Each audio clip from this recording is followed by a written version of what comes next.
Ibaratnya, kira-kira selama ini selama Pak Haji menjadi kepala sekolah, ada tidak dilema etika yang Pak Haji hadapi Masalah terkait pengambilan keputusan berkaitan dengan yang sama-sama benar, apapun Pak Haji, yang sama-sama benar, berat kayaknya Pak Haji untuk yang inilah, yang itulah, di sini misalnya pribadi, di situ untuk kepentingan umum.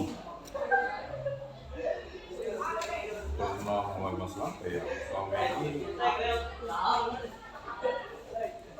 ya paling kita kalau yang dilema-dilema kayak gitu ketika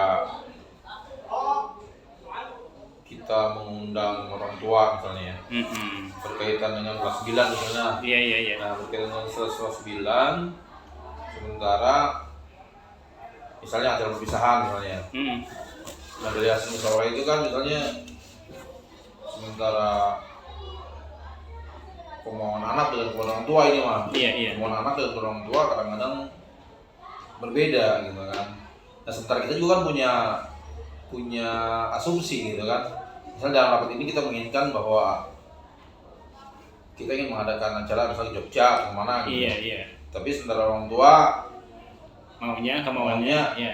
Di luar itu walaupun ada juga, tapi sebagian anak maunya ke Jogja. Nah, itu kan sementara satu sisi anak kemauannya sama dengan apa yang kita rencanakan, sementara orang tua itu beda gitu kan.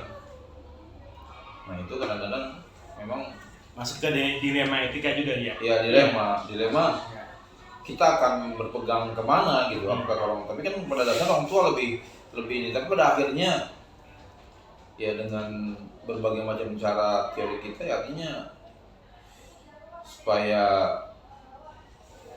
kemauan orang tua juga kita misalnya menolak tapi tidak terkesan menolak, mengikuti kemauan anak pun terkesan bukan kemauan kita, ya kemauan anak gitu. Iya. Terkait itu semua Pak Haji, pertanyaan yang kedua ini, bagaimana Pak Haji menjalankan pengambilan keputusan di sekolah, terutama untuk kasus-kasus di mana ada dua kepentingan yang sama-sama benar, yang tadi saya bilang ini benar, itu benar gitu. Apa yang kira-kira Pak Haji pertimbangkan untuk mengambil keputusan tersebut? Misalnya dua-duanya benar ya, yang ini benar, serba salah jadinya ibaratnya tuh. Ini kan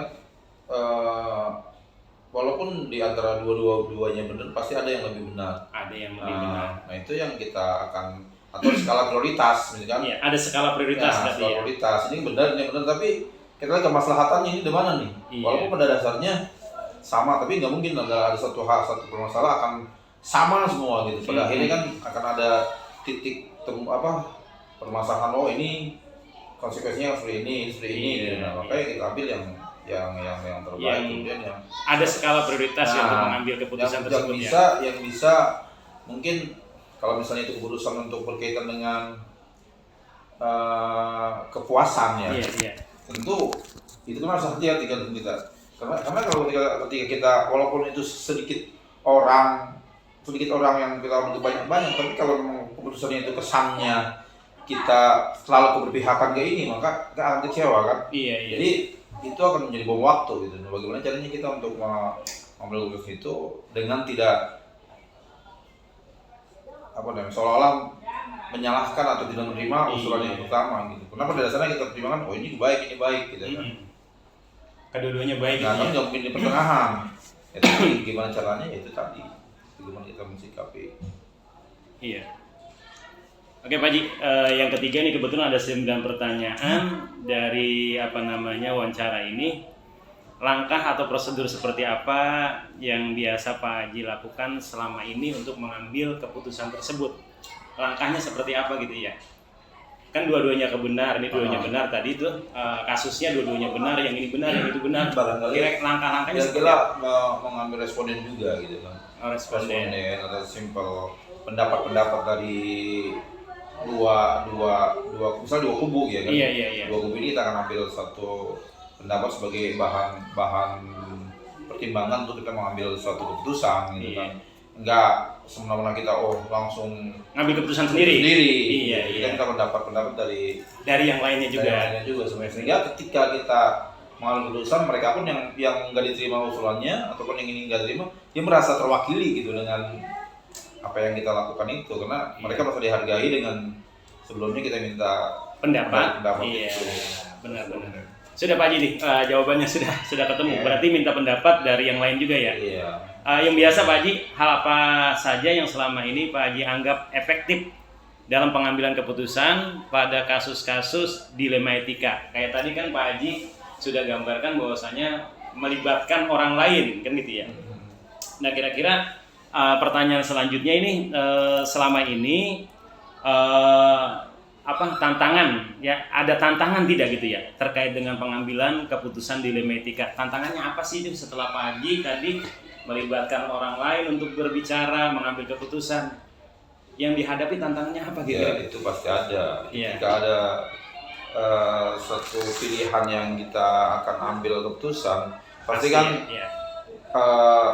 ada satu sisi puas, sisi lain merasa tidak terpuaskan karena mereka punya usulan tidak ini.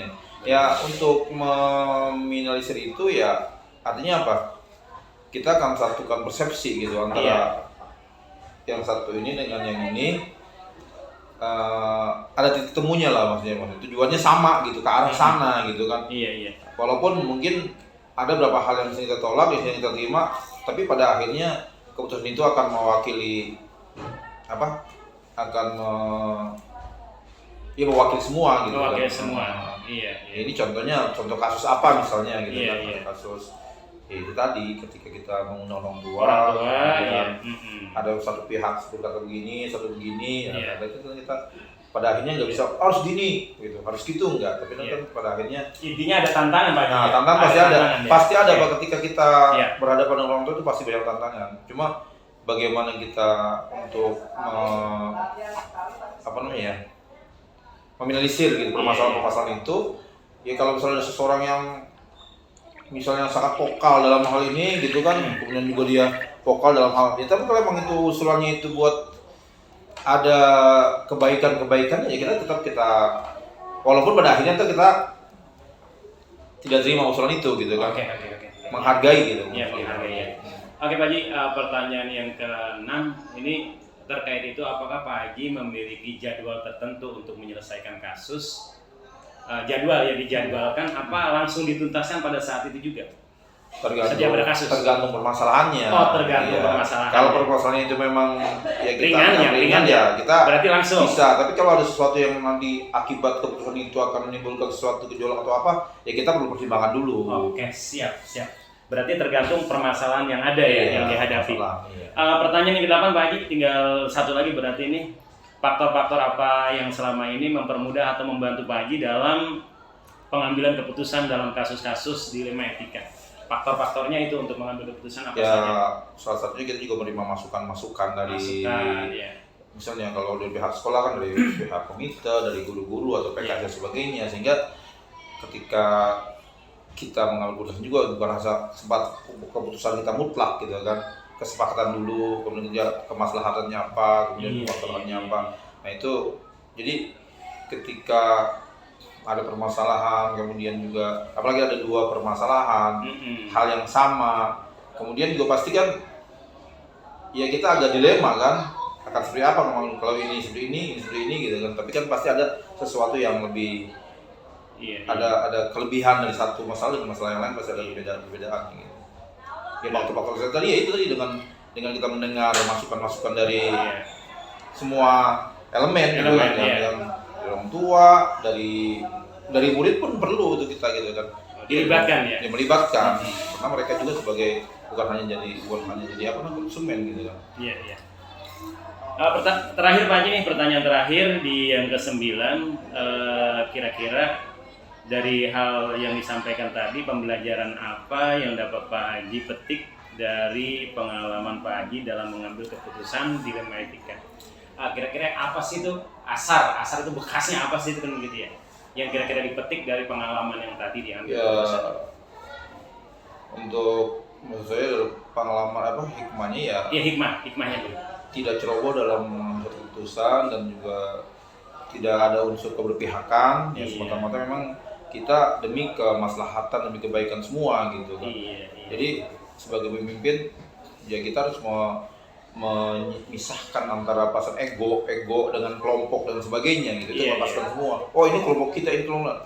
Akhirnya kan ketika kita mempunyai sifat seperti itu, kita pasti nggak akan bisa mengambil keputusan yang benar gitu, yang adil gitu Iya, kan. oke. Siap. Oh, berarti gitu hikmahnya ya. Berarti tidak berdasarkan ego untuk mengambil keputusan.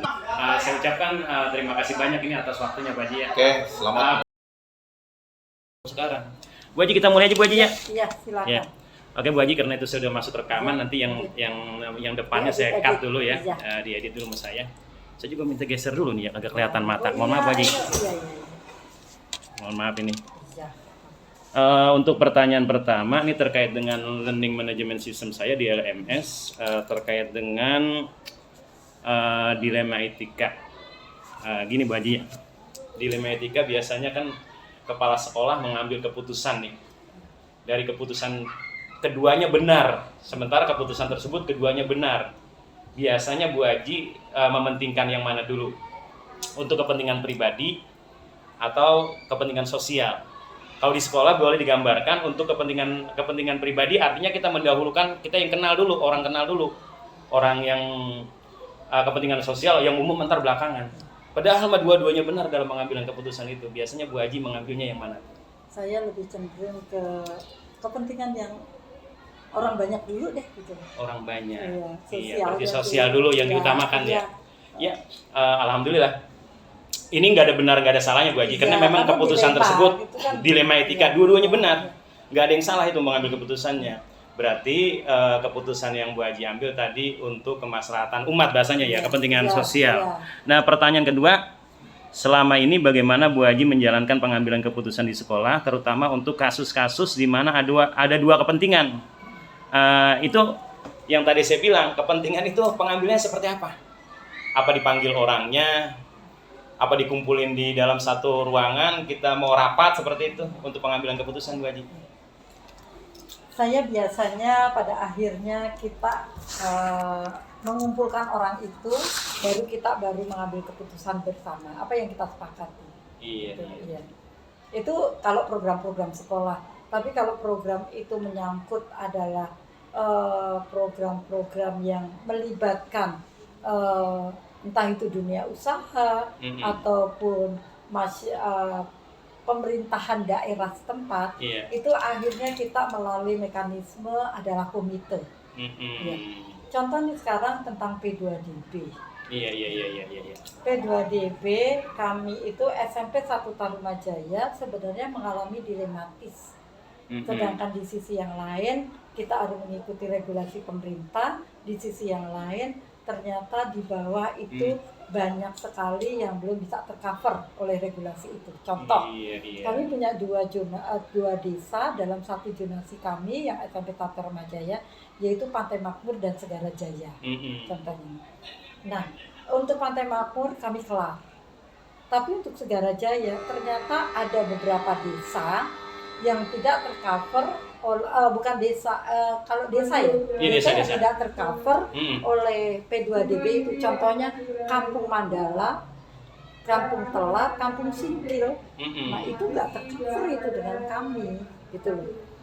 Padahal itu satu zonasi kami. Iya, regulasinya menentukan Harus bahwasanya jumlahnya 32, 32. rombelnya, Iya. sedangkan ini yang pengen ke SMP 1 Tarumajaya ternyata antusiasnya itu tinggi karena desa ini pun akhirnya nggak tercover, sampai di Segara Jaya pinggiran sini aja yang bisa. Itu udah kuota kami udah terpenuhi. Jadinya yang 3 daerah ini, Singkil, Mandala, iya. terus mana nih tadi, itu nggak bisa tercover. Nah ini kan berarti kan kami akhirnya mendorong kepala desa untuk mengajukan penambahan kuota. Kepada siapa? Kepada pemerintah daerah. Karena kami sendiri juga pelaksana kebijakan yang tidak bisa ngapa-ngapain, mengikuti regulasi yang ada. Mengikuti regulasi yang dari pemerintah setempat ya. Pemerintah daerah setempat yang mengharuskan kami harus 32.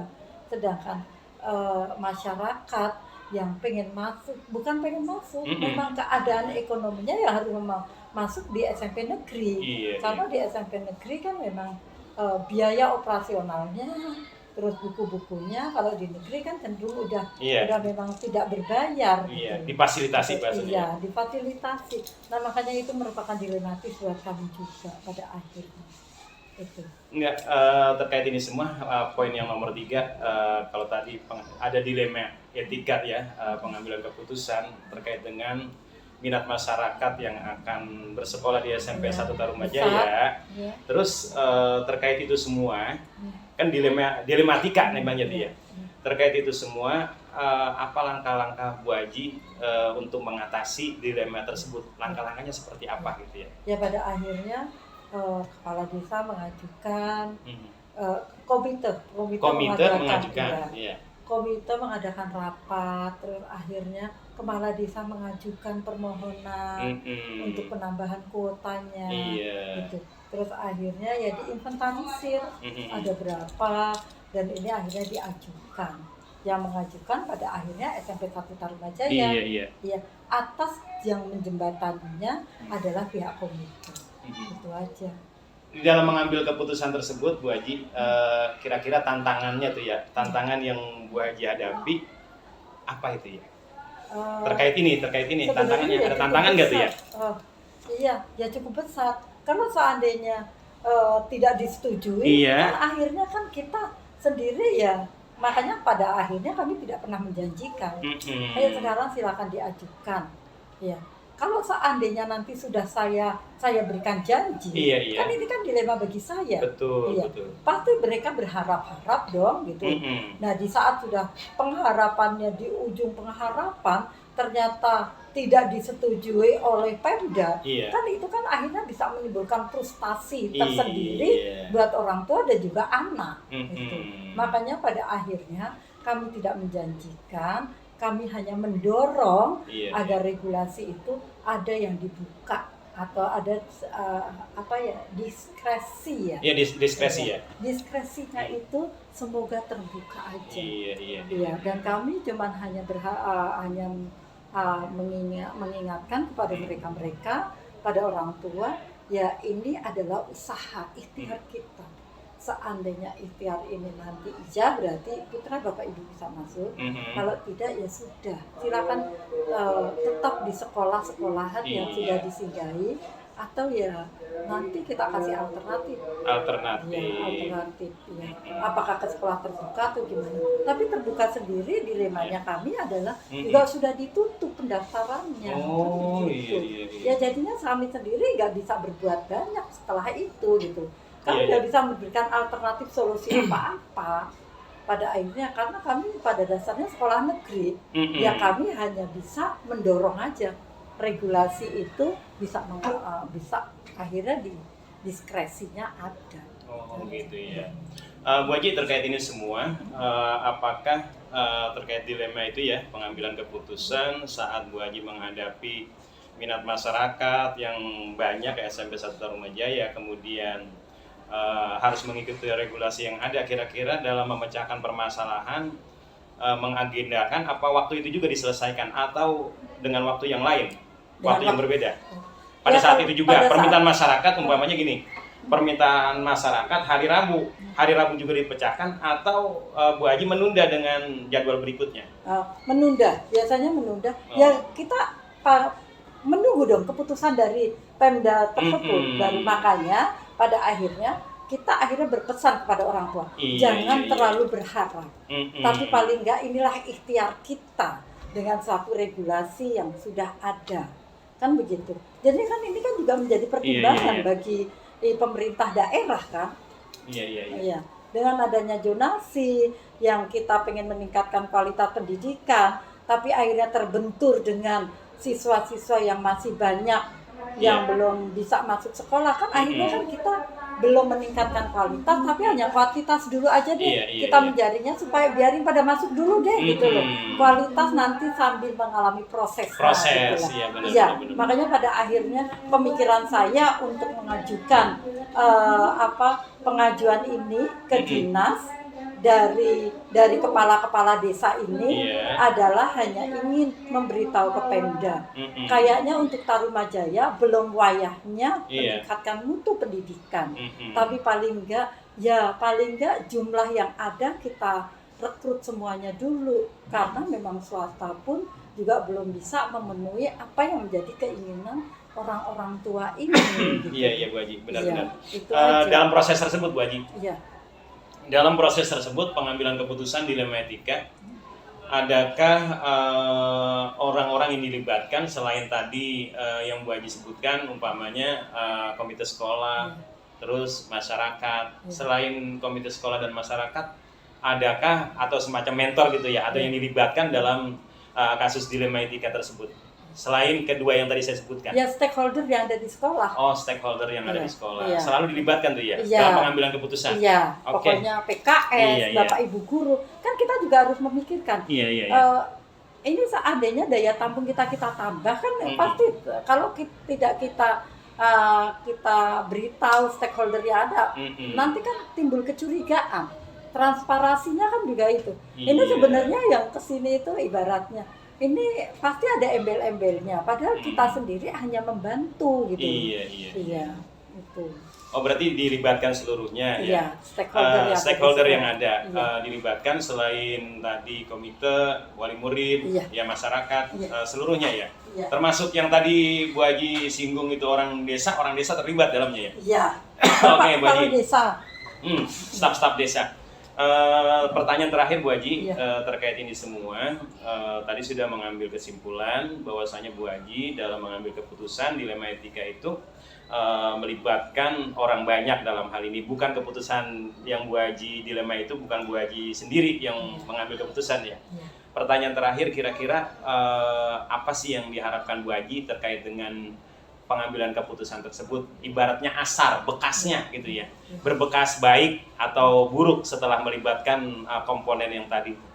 Iya, ya harapan saya sih semuanya pada akhirnya tahu itu permasalahan pendidikan yang ada di SMP 1 Tarumajaya ini. Jadinya memang untuk saat ini kita berharap pemerintah pun sendiri pun memikirkan memang zonasi yang kita lakukan saat ini mungkin belum bisa untuk meningkatkan kualitas pendidikan, paling enggak semua yang baru kuantitasnya jadinya rombel yang bisa kita maksimalkan jumlah siswanya, karena kita memang tinggalnya di pinggiran. Iya betul. Itu bisa dimaksimalkan. Satu, kami itu adalah penyangga Jakarta. Terus yang kedua, ini adalah daerah kawasan pemukiman yang berkembang. Jadinya orang-orang yang ada di sini pun pada akhirnya tidak kebingungan untuk mencarikan sekolah putra-putrinya. Itu ke depannya nanti. Pada akhirnya ya walaupun bagaimanapun juga pasti ada yang berimbas. Mungkin swasta yang belum siap pun pada akhirnya harus mempersiapkan dirinya gitu loh. Mungkin daya tampungnya, sarana prasarananya, bagaimanapun juga SMP 1 Tarumajaya untuk sarana pendukung pendidikan itu paling enggak ya dalam standar pelayanan minimalnya sudah bisa terpenuhi. Itu aja sih bagi saya, semoga berdampak bagi semuanya, berdampak baik gitu. Walaupun ini juga mengalami suatu dilema, kita belum bisa meningkatkan kualitas tapi baru tingkatannya kuantitas. Karena kami daerah penyangga dari Jakarta, daerah pemukiman yang baru berkembang, sehingga diperlukan sekolah-sekolah yang cukup lumayan banyak. Sedangkan di Tarumajaya baru hanya 3 sekolah negeri. 1, 2, 3. Kedepannya nanti saya berharap di daerah kayak Samudra Jaya itu tidak tergarap oleh SMP 2, padahal itu adalah zonasinya SMP 2, tapi akhirnya tidak tergarap di SMP 2. Dan di SMP 1 pun tidak terjangkau. Jadi yang kasihan itu Samudra Jaya yang perbatasan dengan Segara Jaya, sebelah mana ya itu kalau sana? Samudra ya, di sana. Itu daerah Buni itu loh Pak. Itu Buni. Kan berarti kan memang dia nggak bisa itu mau sekolah kemana aja. Iya, Buni nggak bisa. Ada SMP 5. Maksudnya SMP 5. Pila Mutiara Gading 3. Ternyata deketan kalau ke Tarumajaya. Deketan Tarumajaya. Iya, makanya kebetulan orang tuanya itu kalau pada bekerja melewati Tarumajaya. Makanya saya pun akhirnya Kepala Desa Samudra Jaya kemarin juga mengajukan. Itu ada berapa siswa sih tapi kami sendiri pun juga baru tahap pengajuan sampai Oke, saat ini. iya. Itu Pak Afif. Ya, terima kasih Bu Haji atas wawancara kali ini terkait dengan tugas yang saya emban di LMS Learning Management System-nya. Saya ucapkan terima kasih banyak atas waktu yang diberikan, dan saya juga mengapresiasi terkait dengan yang tadi Bu Haji paparkan terkait dengan dilema etika tersebut. Saya mengharap ini berlanjut terus. Memang ini satu program dari calon guru penggerak bertanya atau wawancara ke sekolah-sekolah, khususnya kepala sekolah. Tidak diwakilkan, khususnya kepala sekolah yang diwawancarai 3 kepala sekolah. Kebetulan di SMP Negeri 1 Tarumajaya Bu Haji, SMP 2 nanti Bu Haji Istiqomah, terus SMP 3-nya Pak Haji Effendi. Kebetulan Pak Haji Effendi tadi sudah paginya. Terima kasih Bu Haji atas waktunya. Assalamualaikum warahmatullahi wabarakatuh. Sehat selalu Pak Amin, Hafiz. amin, amin.